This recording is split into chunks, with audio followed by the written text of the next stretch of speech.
नमस्ते दोस्तों, मैं हूं शिवम दिवाकर और मुखर्जी नगर के सबसे ज़्यादा वीडियो हमने बनाए हैं और मुखर्जी नगर का नंबर 1 चैनल आप लोगों ने बनाया है। आज हमारे साथ में एक और स्टूडेंट हैं, इनका नाम है आस्था तिवारी और इनसे ही अभी जानने की कोशिश करेंगे। बहुत सारे स्टूडेंटों को ऐसा भी लग रहा है कि मुखर्जी नगर में लॉकडाउन हो गया है, लेकिन ऐसा बिल्कुल भी नहीं हुआ है। बहुत सारे स्टूडेंट यहाँ पे स्टडी कर रहे हैं, कोचिंग भी कंटिन्यू चल रहे हैं और दिल्ली में जो भी स्कूल हैं, कॉलेज हैं, वो भी अभी खुले हुए हैं। अभी तक तो नहीं हुआ है।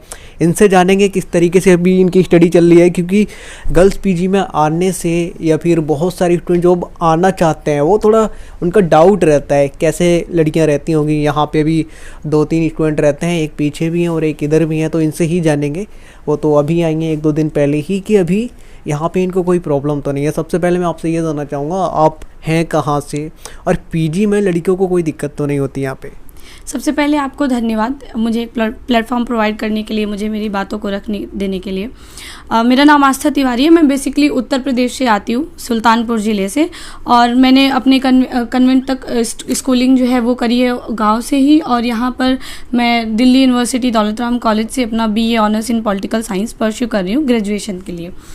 और बेसिकली मुझे जो है यहाँ पे UPSC की प्रिपरेशन के लिए भी मैं आई हुई हूँ। हालांकि अभी मैंने इसकी शुरुआत नहीं करी है। अभी मैं शुरुआत इसका, क्योंकि पहले सेमेस्टर एग्ज़ाम्स का थोड़ा एक्सपीरियंस हो जाए कैसे फेस करना है, और क्योंकि मेरा PSIR भी ऑप्शनल होने जा रहा है, तो और मेरा पॉल साइंस ऑनर्स जो है वो स्नातक में चल रहा है, तो इसलिए ज़्यादा इंपॉर्टेंस दे रहे हैं कि एक बार पहले उसकी प्लेटफॉर्म बना लिया जाए, फिर आगे उसको कंटिन्यू करेंगे।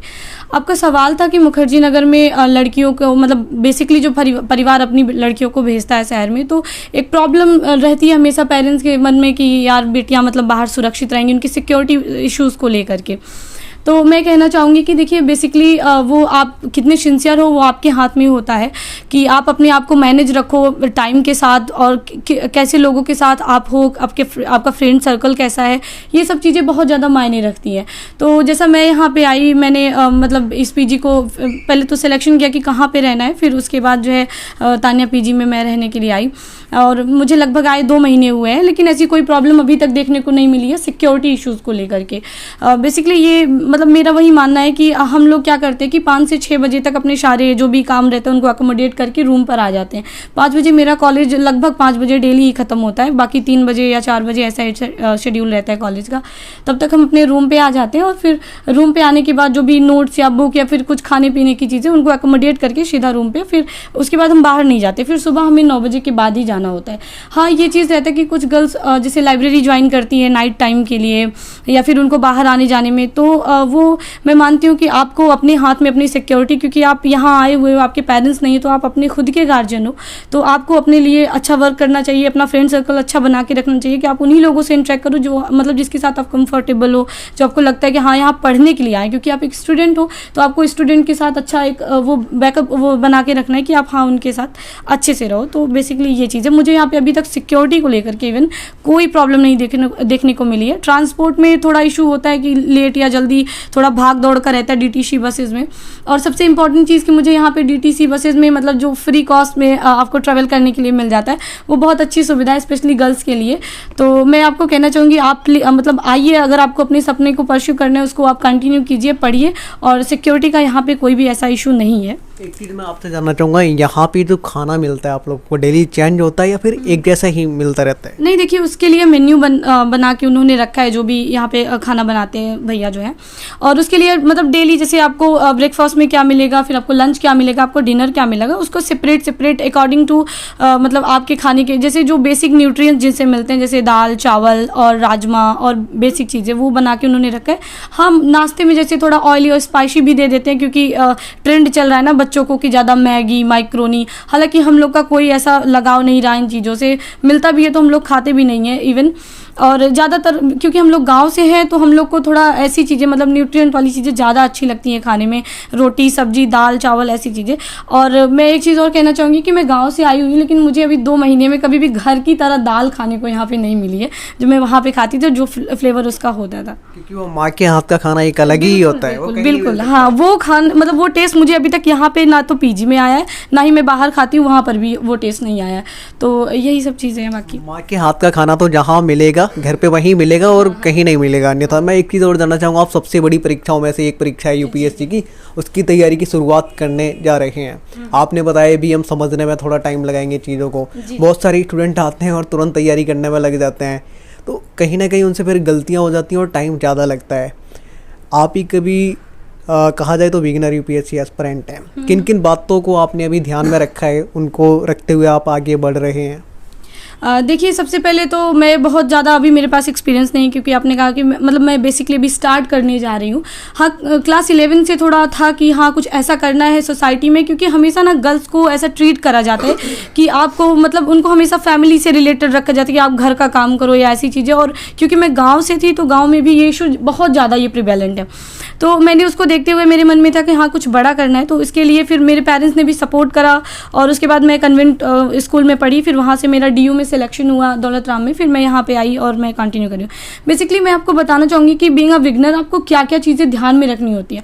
सबसे पहली चीज़ है कि आप जो ग्रेजुएशन कर रहे हो वो सब्जेक्ट, क्योंकि देखिए ऑप्शनल जो आप लेते हो वो चीज़ आपकी सबसे ज़्यादा मायने रखती है, क्योंकि वो आपको अच्छा एक मतलब आपकी रैंक इंक्रीज करने में आपकी मदद कर सकती है। तो ऑप्शनल आप हमेशा अपनी इंटरेस्ट को लेकर के लो कि हाँ मेरा मतलब ज़्यादा पढ़ने में किसका मन करे। जैसे मुझे पॉलिटिकल साइंस बहुत ही अच्छा लगता है, बहुत इंटरेस्टिंग लगता है, तो मैंने इसको परस्यू करा कि मुझे इसी से ग्रेजुएट भी होना है और आगे चल के PSIR मेरा ऑप्शनल भी रहने वाला है। इसके अलावा दूसरी चीज़, पहली तो आप ऑप्शनल अच्छे से अपना उसका मतलब चयन करें, और दूसरी चीज़ कि आप जो है जो मटेरियल है, क्योंकि मुखर्जी नगर, करोल बाग, ये सब कुछ ऐसे प्लेसेस हैं इनको हब माना जाता है ऑल ओवर इंडिया में, सबसे मतलब बड़ा सेंटर माना जाता है कि मेनली जो बच्चे होते हैं, जो टॉपर्स होते हैं, वो यहीं पे रहते हैं, मतलब यहीं से वो निकलते हैं। तो यहाँ पे जो मटेरियल है वो बहुत अनलिमिटेड है, उनका कोई मतलब लिमिटेशन नहीं। आप आएंगे तो बहुत सारे सोर्सेज आपको देखने को मिलेंगे, तो आपको मतलब यही चीज़ है मैंने यहाँ पे एक्सप्लोर करने की कोशिश करी है। सबसे पहले देखो कि चीज़ें क्या क्या यहाँ पे मौजूद है, उसके बाद आप सिलेक्ट करो कि आप किन चीज़ों से आपको अच्छा मतलब पकड़ने को मिला, अच्छी चीज़ें आपको आप ग्रिस्प कर पा रहे हो। तो सबसे पहले तो मैंने एक दिन मुखर्जी नगर मार्केट को भी मतलब ट्रैवल करा, वहाँ पे चीज़ों को देखा, बुक्स को मैंने देखा। तो बेसिकली जो मतलब टॉपर्स हमेशा से ही बताते हैं, जो मेन बुक्स हैं जैसे Laxmikanth for political science specially for prelims, उसके अलावा आपकी जो है GC लिवांग की जो बुक है आपकी ज्योग्राफी के लिए, नितिन सिंघानिया की आपकी आर्ट एंड कल्चर के लिए, ये सब जो बेसिक बुक है इनको आप पढ़ो ही पढ़ो सब। और उससे इंपॉर्टेंट है आप NCERT पढ़ो, क्योंकि 6 से 12 तक की NCERT, अभी तो मैंने कोई परीक्षा नहीं दी है, मुझे कोई अनुभव नहीं है, लेकिन प्रीवियस ईयर क्वेश्चन पेपर देखने पे ये लगता है कि हाँ NCERT का जो NCERT की इंपॉर्टेंस है वो UPSC एग्जाम में बहुत ज़्यादा है बाकी बुक से। अगर आप 6 से 12 तक की NCERT कवर करते हो तो मतलब मेरा ऐसा मानना है कि आप अगर जो है ये मतलब जो कॉम्पिटेटिव बुक्स हैं इनको ना पढ़ने के अलावा भी आपको एक बढ़िया बेस मिल जाता है कि आप prelims on the basis of NCERT आप क्लियर कर सकते हो। एक मेरा मानना ये है। और आप अपने आप को बहुत ज़्यादा लिमिटाइज करके रखो। एक तो आप जो भी कोचिंग आप ज्वाइन करते हो आपको वहाँ से मटेरियल, आपको नोट्स मिलना या बुक्स भी वो प्रोवाइड करते हैं। इसके अलावा अगर आप कुछ एक्स्ट्रा लेना चाहते हो तो आप ले सकते हो। न्यूज़पेपर की यहाँ पे बहुत ज़्यादा भरमार है, तो बहुत सिलेक्टिव रहिए अपनी मतलब स्टडी कीजिए, क्योंकि जब आपके पास बहुत ज़्यादा चीज़ें हो जाती है ना तो आप जैसे उसमें फिर आपको कोई प्रॉब्लम होती है, आप सिलेक्ट नहीं कर पाते, मुझे क्या पढ़ना है, ये बुक पढ़ी, ये नहीं पढ़ी, ये पढ़ी, ये नहीं पढ़ी, तो ये प्रॉब्लम से आप फ्रस्ट्रेट होते हो। तो बहुत सिलेक्टिव रहिए बुक्स को लेकर के स्पेशली, और जो भी बुक्स लीजिए उसको बार बार पढ़ने की कोशिश कीजिए ताकि वो आपको अच्छे से लर्न हो पाए। फर्स्ट अटेम्प्ट आप कब देंगे? जी, मैं 2026 में एलिजिबल हो जाऊंगी फर्स्ट अटेम्प्ट के लिए, लेकिन मैं मतलब 2027 में फर्स्ट अटेम्प्ट दूंगी पूरी तैयारी के साथ, क्योंकि अभी मेरा जैसे बहुत जल्दी में ऐसा मन नहीं है देने का। आप IAS ही क्यों बनना चाहती हैं, IPS क्यों नहीं? IPS तो कुछ जैसे मैं अपने आप को अभी उतना फिजिकली स्ट्रांग नहीं मानती, क्योंकि उसमें थोड़ा ज़्यादा फिजिकल आपका वो टेस्ट वगैरह होता है, उसको देखा जाता है। हालांकि ऐसी कोई बात नहीं है, अगर मुझे इन फ्यूचर अगर चांस मिलता है, मेरा मतलब रेदर देन IAS अगर कुछ मिलता है तो मैं IPS भी ज्वाइन कर सकती हूँ। इवन IFS भी मेरा वन ऑफ द फेवरेट है। तो इसके अलावा आपने पूछा कि IAS ही क्यों बनना चाहते हो, तो मैं बताऊंगी जैसे मैंने अभी कहा कि गांव में क्या होता है कि आपको हमेशा से ऐसा ट्रीट करा जाता है कि आप लड़की हो, आपको बहुत मतलब ज़्यादातर घर की चीज़ों पे आपको ध्यान देना चाहिए। बाहर आना और इवन दिल्ली आना आज के 6 महीने पहले तो मेरे लिए सपना था, मैंने बस सोच रखा था कि हाँ आना है, लेकिन मतलब एक्सीडेंटली ऐसा हुआ। मैंने एग्ज़ाम दिया था CUET का, इस बार जो है एंट्रेंस हुआ था, उसका एग्ज़ाम दिया मैंने, फिर मुझे लगा कि मेरा सिलेक्शन नहीं होगा शायद DU में, लेकिन मैं मतलब बहुत खुश हूँ कि मुझे नॉर्थ कैंपस मिला और दौलत राम कॉलेज मिला, तो मैं यहाँ पे आई। तो बेसिकली क्या है कि हम लोग को ऐसा ट्रीट करा जाता है। तो 11th में मैंने जो है PCM यानी मैथ लिया था, तो वहाँ पे मेरा मन था कि जो है मतलब इंजीनियरिंग वगैरह का बहुत ज़्यादा ट्रेंड, यहाँ पे ये एक प्रॉब्लम ये भी देखने को मिलती है, आपको ट्रेंड देखने को मिलता है कि हाँ भैया अभी आज के 3-4 साल पहले IIT नीट का लेकर के बहुत ज़्यादा जोश था, हालांकि आज भी है, बच्चे क्लियर कर रहे हैं। अब इस समय UPSC का चल रहा है पूरा एकदम। तो मैंने वहाँ पे देखा तो मेरा बहुत अच्छा मतलब वहाँ पे हो नहीं पा रहा था। जब मैं टेस्ट वगैरह करती थी मैथ्स के, फिजिक्स के, केमिस्ट्री के, तो मुझसे हो नहीं पा रहे थे। फिर मैंने अपने पेरेंट्स से बात करी, फिर भैया हैं मुझसे बड़े, उनसे मैंने बात करी, तो उन्होंने बताया कि देखो करना तुम्हें है, अगर तुम मैथ नहीं कर पा रही तो जाहिर सी बात है आगे भी तुम्हें दिक्कत होने वाली है, तो तुम अपना मतलब फ्यूचर ना बिगाड़ो, जो तुम्हें अच्छा लगता है तुम उसे परस्यू करो।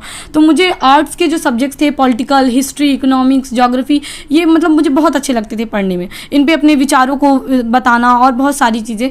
तो इसीलिए मैंने जो है आर्ट्स लिया। फिर आर्ट्स में जो सबसे मतलब एकदम ऊपर वाला जो स्कोप माना जाता है वो होता है IAS यानी UPSC सिविल सर्विसेज वगैरह, तो उसमें IAS IPS और बहुत सारी चीज़ें। तो इसमें जो है मैंने इसीलिए बेसिकली इसको चुना क्योंकि इससे आपको एक डाइवर्सिफाइड फील्ड मिल जाती है ना लोगों के लिए काम करने के लिए। मैं हमेशा सामाजिकता को लेकर के मतलब अपने वो देती रही हूँ। मैं गांव में रहती थी, वहाँ पे लड़कियों को मतलब बहुत ज़्यादा इन कंपेरिजन टू बॉयज़ बहुत ज़्यादा उनको मतलब पीछे रखा जाता है, चाहे वो शिक्षा का क्षेत्र हो, चाहे वो और भी चीज़ों का क्षेत्र हो। तो इसलिए मैं उनके लिए काम करना चाहती हूँ बेसिकली। और इसके अलावा जो मतलब पॉवर्टी जो फेस कर रहे हैं लोग, जो सोसाइटी में अभी भी बहुत सारे इविल जो मतलब प्रिवेलेंट है, उनको खत्म करना चाहती हूँ। तो मुझे लगता है कि मतलब IPS एक जरिया है जिससे आप केवल पुलिस सर्विस को ही संभाल सकते हो, बट IAS इज समथिंग कि आपको एक बहुत डाइवर्सिफाइड फील्ड मिल जाती है वर्क करने के लिए, जहाँ पे आप एक सेक्टर को नहीं लेकर के बहुत सारे सेक्टर्स में आप अपना कंट्रीब्यूशन कर सकते हो। इसलिए मैंने इसको चूज करा। यहाँ पे मैं आपसे अब 2 क्वेश्चन और पूछना चाहूँगा। जब आप गाँव से यहाँ पे आए तो आपको कैसा फील हुआ? कभी याद नहीं आती घर की? और आपकी हॉबी क्या है? मम्मी पापा को क्या कहना चाहेंगे?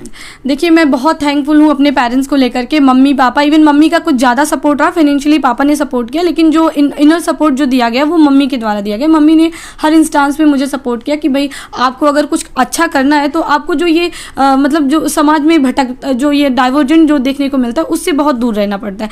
और मेरी मम्मी ने हमेशा हम लोग को, चाहे वो शिक्षा हो चाहे संस्कार हो, हर पहलुओं पर हमारी मदद करी है। उन्हीं का दिया हुआ सब कुछ है कि जो मैं आज यहाँ पे पहुँच गई, तो उनके लिए मैं बहुत थैंकफुल हूँ।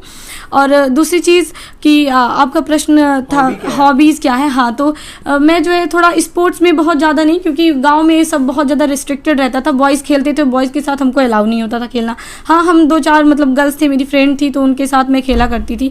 तो थोड़ा बहुत यहाँ आकर के मेरी फ्रेंड क्रिकेट खेलती है, तो उनके साथ मेरा भी थोड़ा इंटरेस्ट जो है, मतलब मैं देखती थी पर खेलती अब खेलना स्टार्ट मैंने किया है थोड़ा बहुत। और इसके अलावा जो है मतलब मुझे रीडिंग का बहुत ज़्यादा शौक है, जैसे नॉवेल्स वगैरह पढ़ना और बहुत सारी चीज़ें, इन सब चीज़ों का ज़्यादा शौक है। और बाकी देश भर की कई हज़ार लड़कियां आज आपको देख रही होंगी, लड़कियों को स्पेशल आप क्या कहना चाहेंगी जो कहीं ना कहीं मुखर्जी नगर नहीं आ पाती हैं? बहुत सारी चीज़ें होती हैं, आपने कहा लड़कियों के साथ ऐसी चीज़ें होती हैं, और बहुत सारों की जो है ना फाइनेंशियली कंडीशन अच्छी नहीं होती है, तो वो नहीं आ पाती हैं। उनको आप क्या कहना चाहेंगे? ज़रूरी है क्या यहीं पे आके तैयारी हो सकती है? देखिए सबसे पहले तो मैं गर्ल्स को कहना चाहूँगी कि आप जो है मोटिवेटेड रहिए, सेल्फ मोटिवेटेड रहिए, क्योंकि अगर आप सोसाइटी में, सोसाइटी वैसे भी आपको हमेशा बैकफुट पे ढकेलने की कोशिश करती है, तो आपको खुद से अपना मोटिवेशन बनाना है। आपको पहले तो अपनी जो मतलब बेसिक स्टडीज़ है एलिमेंट्री, वहाँ पर आपको अच्छा परफॉर्मेंस करना है, ताकि पेरेंट्स को ये लगे कि हाँ हमारी बच्ची कुछ अच्छा कर सकती है। देन आपको परस्यू करना है। और मेरा मानना है कि दिल्ली ही मतलब सेंटर भले कहा जाता है दिल्ली को बेसिकली, लेकिन दिल्ली ही वो रास्ता नहीं है जहाँ पे आकर के ही आप जो है कोई मतलब एक IAS ऑफिसर या UPSC क्लियर कर सकते हो। बहुत सारे ऐसे एग्जाम्पल मौजूद हैं जहाँ पे लोग गाँव से भी क्लियर कर रहे हैं। लेकिन ये एक चीज़ होती है ना कि मेरा भी दिल्ली आने का कोई बहुत खास पर्पज़ नहीं था। मैं इवन कोचिंग भी मुझे मतलब बहुत वो नहीं लग रहा है लेने के लिए। मैं सेल्फ स्टडी करूँगी और फिर आगे जैसा रहेगा वैसे देखा जाएगा। फिर और उसके अलावा एक चीज़ ये है कि आपको जो है दिल्ली को सेंट्रलाइज करके नहीं देखना। आप गांव से अगर आपको मटेरियल एक्सेस हो पा रहा है, जो बेसिक चीज़ें हैं जैसे NCERTs और जो कुछ बेसिक बुक्स हैं, आप वो टॉपर्स के जब वीडियोस देखोगे तो आपको पता चल जाएगा। वो अगर आपके पास हो पा रही हैं, आप उनको परचेस कर लो। देन आप सेल्फ स्टडी करो, घर पे स्टडी करो। और बेसिकली अब जो है ऑनलाइन जो कोचिंग है वो भी अवेलेबल हो रही है, तो अगर आप उसको लेना चाहते हो तो आप गाँव से ले सकते हो। और मेरा तो दिल्ली आने का बस मेन पर्पज़ ये था कि मुझे जो है ग्रेजुएशन क्योंकि करनी है और PSIR मेरा ऑप्शनल होने वाला है, और वही मुझे ग्रेजुएशन में भी मिला है। तो इसलिए मैं थोड़ा प्रोफेसर से पढ़ करके थोड़ा अलग लेवल का वो हो जाएगा और थोड़ा ओपन माहौल के लिए मैं आई, क्योंकि गांव में क्या होता है ना कि आपको हमेशा बहुत मतलब बैकवर्डनेस देखने को मिलती है शिक्षा के मतलब उसमें तो और भी ज़्यादा, तो एजुकेशन सेक्टर में तो बहुत बैकवर्डनेस देखने को मिलती है। यहाँ पे आप क्या हो ना, थोड़ा ओपन माहौल आपको मिल जाता है, थोड़ा आपको जो है एक्स्ट्रा करिकुलर सीखने को मिल जाता है। जैसे हम लोग स्पोर्ट्स में भी अब अपनी हॉबीज़ डेवलप कर रहे हैं, आपको लाइब्रेरीज मिल जाती हैं, अगर आपको माहौल चाहिए तो आप लाइब्रेरी में जाओ, वहाँ पे बच्चे 15 घंटे 18 घंटे पढ़ रहे हैं, तो ये सब चीज़ें होती हैं। लेकिन अगर आप इनर मोटिवेट, अगर आपको सेल्फ मोटिवेशन है तो आप घर से भी वो चीज़ें कर सकते हो। ऐसी कोई चीज़ नहीं कि नहीं हर चीज़ के लिए दिल्ली आना, वो भी स्पेशली यूपीएससी के लिए दिल्ली आना, आप नहीं आ पाए तो आपका नहीं हो पाएगा, ऐसा कोई भी मतलब इशू अपने मन में ना रखिए। यहाँ का रेंट कितना देते हैं आप एक महीने? जी मेरा 9,000 जो है पर हेड लगता है। ये रूम में 2 लोग रहते हैं तो 9 करके दोनों लोग देते हैं इंक्लूडिंग फूड। आपका कोई फेवरेट IAS IPS IFS ऐसा कुछ है, IRS? जी नहीं, देखिए ऐसे बहुत सारे लोग हैं, मैं किसी एक स्पेसिफिक मतलब ऑफिसर्स का नाम नहीं लेना चाहूँगी, क्योंकि हर साल नए नए टॉपर्स आते हैं, उनकी नई उनमें प्रतिभाएं होती है, नए नए तरीके से वो अपना क्लियर करते हैं। तो इसमें जो है सबसे पहले तो सृष्टि जयंत देशमुख जो है IAS ऑफिसर हैं, उनसे मतलब मैं बहुत प्रभावित हुई। शायद वही पहली महिला थी जिनको मैंने देख करके मतलब ये किया कि मुझे भी UPSC करना है। दूसरा टीना डाबी मैम, उनको भी देख करके, और अभी इस साल की टॉपर रही श्रुति शर्मा मैम, उनको भी देख करके बहुत ज़्यादा मोटिवेशन आता है। और मतलब बॉयज़ में भी बहुत सारे हैं, कनिष्क कटारिया सर हैं, और जो है अभी इस साल के हिंदी मीडियम के टॉपर रहे क्या नाम था उनका, रवि कुमार सिहाग सर। हाँ, तो उन सबसे मतलब बहुत प्रभावित रही, उनके स्ट्रैटेजीज़ को लेकर के, उनके मतलब जो वे वो अपनाते हैं अपनी स्टडीज़ को लेकर के, क्योंकि उनके इंटरव्यूज़ को भी मैंने देखा तो बहुत ज़्यादा मतलब उनसे मोटिवेशन मिलता है कि हाँ हम भी कर सकते हैं। क्योंकि बेसिकली जो रवि कुमार सिहाग थे वो गांव से थे, और उन्होंने जो है मतलब उन्होंने क्लियर करा, उन्होंने अपना पूरा बैकग्राउंड बताया कि वो क्या क्या कंडीशन उन्हें फेस करनी पड़ी। तो उस चीज़ों से मतलब मैं बहुत प्रभावित हुई, मुझे बहुत अच्छा लगा देख के कि हाँ देखो गांव के बच्चे भी कुछ कर सकते हैं। क्योंकि हमें गांव में रह के यही देखना पड़ता है, अरे आप IAS बनने जा रहे हो, आपका नंबर भी लगेगा, मतलब ऐसा कुछ देखने को मिलता है। क्योंकि लोग मानते हैं ना कि जो शहर के बच्चे हैं वो आपके कंपेरिजन में बहुत मतलब एक्टिव हैं, बहुत आगे। लेकिन यहाँ आके मुझे ये पता चला, क्योंकि हम गाँव से थे और बेसिकली मैं 2 महीने हुआ है, लेकिन अपनी फील्ड पे जहाँ मैं कॉलेज में रहती हूँ वहाँ बहुत सारे बच्चे हैं जो मतलब हरियाणा से हैं, जो अलग अलग स्टेट से हैं, और कुछ बच्चे तो ऐसे जो इवन दिल्ली से ही हैं। लेकिन जब उनसे मैं अपना कंपैरिजन करती हूँ तो मैं हमेशा अपने आप को बराबर ही पाती हूँ। मतलब थोड़ा बहुत कहीं हो सकती है प्रॉब्लम, बाकी और कोई प्रॉब्लम मुझे देखने को नहीं मिलती कि मैं गाँव से हूँ वो शहर से हैं तो मुझसे बहुत ज़्यादा आगे हैं ना। लेकिन यह है कि आपको हमेशा सीखना चाहिए, हमेशा दूसरों में कुछ नई चीज़ें देखनी चाहिए कि क्या मुझे मिल सकता है, तो वो मैं करने की कोशिश करती हूँ। ओके दोस्तों, आज हम तान्या PG में आए थे और ये एक स्टूडेंट थी आस्था तिवारी, इनसे हमने बात की है। आपको अगर ऐसा लगता है कि हम कुछ भी पूछना भूले हैं तो आप कमेंट बॉक्स में ज़रूर लिखिए, आपके विचार सादर आमंत्रित हैं। उधर एक स्टूडेंट और हैं, वो भी कुछ दिन पहले ही आई हैं, कुछ दिन पहले नहीं शायद आज ही आई हैं। क्या नाम है आपका? आगे आइए आप थोड़ा सा, क्या नाम है आपका, कहाँ से आए हैं आप? हम रांची से आए हैं और हम 1 महीना पहले आए हैं। अभी एडमिशन ये दृष्टि में लिए हैं, 27 दिसंबर वाला बैच। दृष्टि में ही क्यों लिए हैं? दृष्टि वाले अच्छा पढ़ाते हैं क्या? नहीं, हम ऐसा देखे थे कि कुछ वीडियोस देखे तो वो अच्छा लगा, और जैसे हिंदी मीडियम में वो बेस्ट दिखा तो उसी में ले लिया। मम्मी पापा को क्या कहना चाहेंगे? यहाँ पे ज़्यादा आपको ठंड तो नहीं लग रही है? अच्छे से पढ़ाई हो पा रही है या नहीं? ठंड तो है थोड़ी, लेकिन ठीक हो रहा है पढ़ाई लिखाई, और आज से क्लास ज्वाइन किए हैं तो थोड़ा अच्छा भी लग रहा है क्लास जा कर के। आप थोड़ा सा नर्वस भी हो रही हैं, आज ही क्लास गई हैं, इनको शायद दोस्तों ये अभी इनको बुक्स वगैरह भी मिली हैं, अभी और भी मिलेगा आपको स्टडी मटेरियल, वहाँ से और भी मिलता है। हाँ, वहाँ पर मंथली करंट अफेयर्स का मिलता है मैगजीन, और जो नोट्स पढ़ाई होता है उसका फोटोकॉपी भी आप लोग को दिया जाता है। घर की याद आती है यहाँ से कभी कभी या नहीं? आ तो रहा है, लेकिन आदमी को होता है ना कि आपको कॉन्फिडेंस होना चाहिए कि आप यहाँ रह लेंगे, लेकिन जाने का भी मन कर रहा है थोड़ा सा। मम्मी पापा से मिलने का 1 महीना से ज़्यादा हो गया, तो इसलिए। आप अपने परिवार में सबसे बड़ी हैं या छोटी हैं? नहीं, हम सबसे छोटी है, इसलिए तो थोड़ा ज़्यादा प्यार मिल जाता है ना छोटों को, तो घर से दूर रहने का मन नहीं करता यहाँ। ओके, आप कब देंगी फर्स्ट अटेम्प्ट? हम तो 2024 में सोचे हैं, क्योंकि 23 का तो अभी 6 महीना बाकी रह गया है, तो उतना में कुछ हो नहीं पाएगा। ग्रेजुएशन आपकी कंप्लीट हो गई या पहले ही आ गए? नहीं, अभी जस्ट ये जुलाई में कंप्लीट हुआ और उसका रिजल्ट आ गया है, तो उसके बाद हम यहाँ आने का सोचे। जहाँ से आप हैं वहाँ की लड़कियों को क्या कहना चाहेंगे? यहाँ पे आके कैसा फील हो रहा है?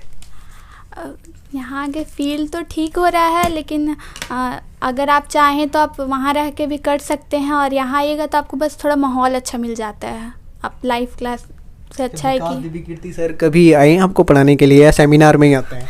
नहीं, आज सेमिनार था हम लोग का तो वो आने वाले थे, लेकिन उनको शायद कुछ ज़रूरी काम हो गया आज शायद। उनका बर्थडे है तो नहीं, और करोल बाग में ना एक IPS आए थे तो शायद उनसे मिलने चले गए होंगे। अच्छा, आज आप पहले दिन गए थे कोचिंग में, कितने घंटे आपकी क्लास वगैरह चली है? 3 बजे से क्लास था तो हम लोग तो 2:30 बजे पहुंच गए थे क्योंकि पहला दिन था। उसके बाद 2 घंटे के हिस्ट्री का क्लास हुआ, सिलेबस ये सब सर अच्छा समझाए।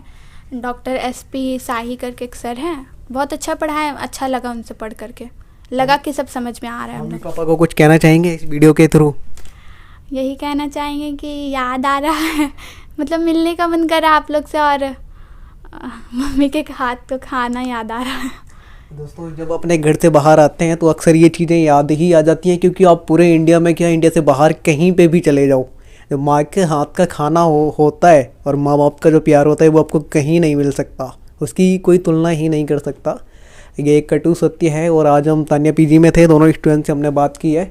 इन दोनों स्टूडेंट के लिए हमारी ढेर सारी शुभकामनाएं कि इसी तरीके से आगे बढ़ते रहें। आज की वीडियो में इतना ही, मिलते हैं आपसे किसी और वीडियो में। ये वीडियो देखने के लिए आपका बेहद शुक्रिया।